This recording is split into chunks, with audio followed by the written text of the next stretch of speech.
সকালে বাইরে দিনে ফোন মারিয়া কইতরা এক বছরে কি টাকা আমি কিনলে আমার গাড়ি থরিয়া দে। চলো শুরুর দিন বলি আসসালামু আলাইকুম, back to the my mini blog. সকালে ঘুমতিন উঠিলাম, ঘুমতিন উঠে মুখাত দিলাম, মুখাত দিয়ে চা খাইলাম, চা খাইয়া কাপড় লাগাইলাম, লাগাইয়া রোয়ানা দিলাইলাম। সরকাই গেলাম, আগে গাড়ি তুটিলাম, গাড়ি তুটে ক্যামেরা অন করলাম আর বারোর নজরাটা তোমরা দেখাইলাম।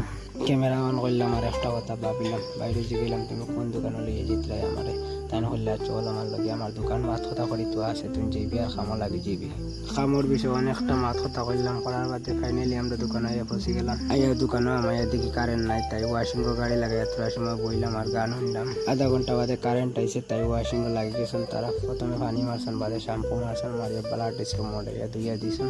চুল ফাইট করলাম আর তারা কইলাম তোমরা মেশিন কোন জায়গায় কট লাগাইয়া মারো, তাইলে মানে মেশিনটা লাগাইয়া দাও। তারা মেশিন লাগাই দিলে আমি এক সাইড থেকে ওরা মেশিন মারা শুরু করলাম। যারা পুলিশের কাম করেন তারার মনে আর একটা প্রশ্ন হয়ে যাব যে পাম্পের ডাইরেক্ট মারি দিতে এখানে।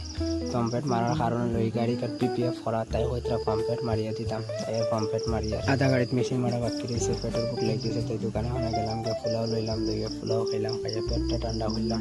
পোলাও খাওয়ার বাদে দিন পান খাওয়ানোতে মনে একটা আইব আসামত থাকিয়া, যেদিন পান খাইতে পারো না তাই তিন দোকান হইতে না। এখানে গাইয়া তোরা সময় জিরাইলাম, জিরাইয়া আবার খামো লাগিয়ে গেলাম। খাম শেষ করতে করতে আন্দাজ হয়ে গেছে, তোমরা দেখতে পারটাই। ফাইনালি গাড়ির লোক কিলা হয়েছে দেখতে পারটাই। প্রথমে কিলা আসলো আর কিলা গাড়ি খাম করাইতে দিন চাও খেয়ে বানালে কমেন্টে যোগাযোগ করিও। আর আজকের ব্লগটা ভালো লাগলে লাইক করে শেয়ার করে কমেন্ট করিও। নেক্সট কোনো একটা ব্লগে দেখা হবে, বাই বাই।